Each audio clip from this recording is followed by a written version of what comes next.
સુરતના કતારગામ બાળાશ્રમ બહાર નવજાત બાળકીને ત્યજી દેવા મામલે કતારગામ પોલીસે ડોક્ટર 16 વર્ષીય કિશોરી કુંવારી માતા રિક્ષા ચાલક સહિતનાઓની ધરપકડ કરી છે।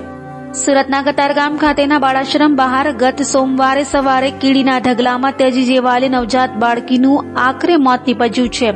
ગંભીર હાલતમાં તરછોડી દેવાયેલી બાળકીને સારવાર માટે સિવિલ હોસ્પિટલમાં દાખલ કરવામાં આવી હતી, જ્યાં સારવાર દરમિયાન મંગળવારે તેનું મોત નીપજ્યું હતું। ત્યારે કતારગામ પોલીસે તપાસ કરતા મહારાષ્ટ્રની 16 વર્ષીય કિશોરી કુંવારી માતા બનતા બાળકીને ત્યજી દેવામાં આવી હોવાનું જાણવા મળતા પોલીસે ડોક્ટર, મહિલા રિક્ષા ચાલક, 16 વર્ષીય કિશોરી સહિતનાઓની ધરપકડ કરી કાયદેસરની કાર્યવાહી હાથ ધરી હતી।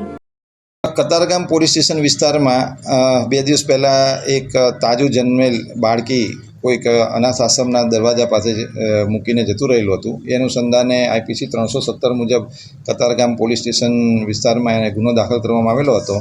સારવાર દરમિયાન આ તાજી જન્મેલી બાળકી મૃત્યુ પામતા 304 આઈપીસીનો ઉમેરો કરવામાં આવેલ છે અને આ બાળકીને કોણ છોડી ગયેલું એ અનુસંધાને કતારગામ ડિસ્ટાફની ટીમે મહેનત કરેલી હતી અને ઘણા બધા સીસીટીવી ફૂટેજને અનુસંધાને તપાસ કરતાં એક રિક્ષા ધ્યાનમાં આવેલી હતી અને રિક્ષાના ચાલકની પૂછપરછ કરતાં આખો ગુનો ડિટેક્ટ થવા પામેલ છે, જેમાં મહારાષ્ટ્રની અંદરથી એક દંપતી છે, એની દીકરી છે।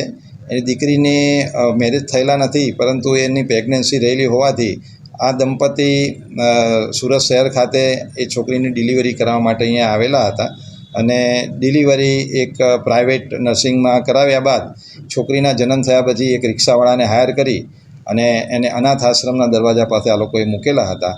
તો હાલમાં એ છોકરીના માતા પિતા, રિક્ષાવાળો તથા જે જગ્યાએ ડિલિવરી કરવામાં આવેલી છે તે ડૉક્ટર અને ડૉક્ટરની જોડે એક નર્સ પણ હતી, એ લોકોની અત્યારે પૂછપરછ ચાલુ છે અને પછી કાયદેસરની કાર્યવાહી અટક કરીને કરવામાં આવશે। આભાર।